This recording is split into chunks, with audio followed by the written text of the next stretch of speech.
Hello, everybody, and welcome to Penguins to Go, your daily dose of Pittsburgh Penguins news and analysis.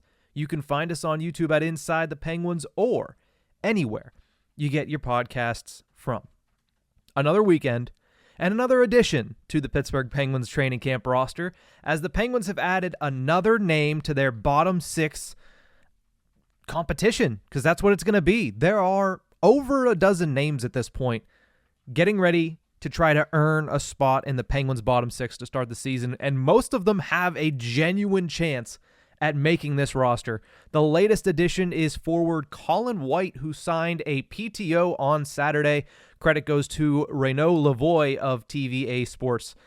This makes 4 PTOs, including Mark Pesic, Libor Hayek, and Austin Wagner, who we talked about, I believe it was the beginning of last week. So 4 players that are on professional tryouts to join an already cast of characters that are going to be vying for the most, and I've said it multiple times on this show, the most available roster spots heading into a training camp in the past 5 years for the Pittsburgh Penguins. It's going to get very interesting starting next Thursday at UPMC Lemieux Complex up in Cranberry. So let's talk a little bit about Colin White before we talk about the plan that has become abundantly clear for the Pittsburgh Penguins in their bottom six. Colin White is only 26 years old. He has a lot of hockey left to play, and if you ask the general public, 26 means he's getting ready to go into his prime years as an NHLer. He's looking for a revival, though. He fits the mold of the Pittsburgh Penguins forwards, especially the ones that have been targeted this summer for the bottom six. He's fast, he's defensive-minded, and somewhere in his past, he showed some offensive upside. That wasn't last season, though. It didn't work out for Colin White last year. In his first year down in Sunrise, he played for the Florida Panthers.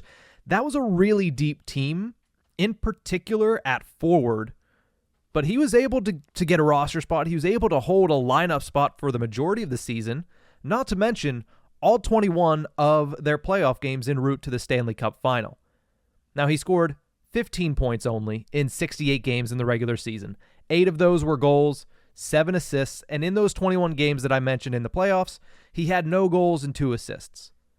Like I said about a minute ago, the offensive upside didn't show last season, but when it did is when he burst onto the scene initially as a member of the Ottawa Senators back in 2018-19, which was his first full season in the National Hockey League. He scored 41 points in 71 games played. Of those 41 points, he had 14 goals.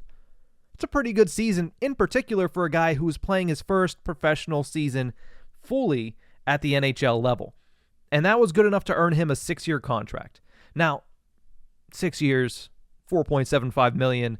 It was rich. The Ottawa Senators were planning on Colin White becoming an integral member of their team for years to come. That's not really how it worked out for him or the organization. He fell off after signing that deal. Had a decent season in the bubble year back in 2020-21. In 45 games played, he scored 10 goals and 18 points, which again starts to look a little bit more like that 2018-19 version of Colin White.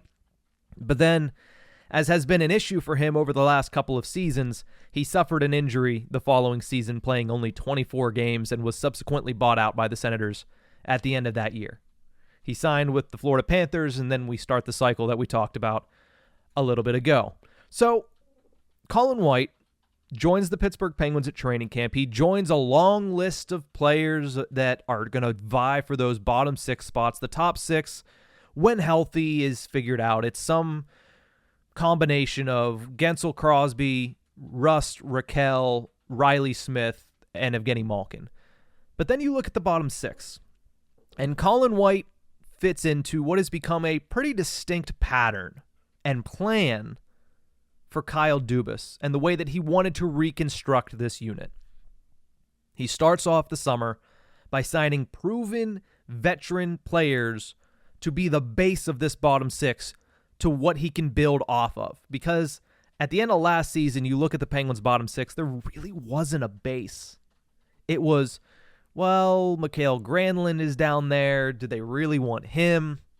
You can move somebody from the top 6 down there to become the base, but then you're taking away from what is the only real offensively juggernaut area of this lineup. So there was no base. That's what he did first. He built the base on proven veteran players that he knows what they're going to bring. I'm talking about the Lars Eller contract. I'm talking about the Noel Acciari contract. I'm talking about the Matt Nieto contract. These are guys that, while yes, there are a lot of spots open, it would be very shocking to see any of these 3 not make the opening day roster. It's just a matter of where they slot in. You could imagine that Lars Eller is going to be the third-line center because he basically said as much, and so did Kyle Dubas shortly after that contract was signed. But as far as Acciari is concerned, or Matt Nieto, or even I'll throw in a guy that's, inherited for Kyle Dubas, even a Jeff Carter, where they play is going to be determined by the other guys that Kyle Dubas brought in. And there are a lot more of them. So he built the base. And then he surrounded them with younger forwards who have to earn their spot in the lineup. But what they do bring is still that defensive-minded style where they're going to protect their own zone first. That speed game that's going to help them transition from defense to offense so the Penguins don't get just absolutely hemmed into their zone like they did time and time again last season.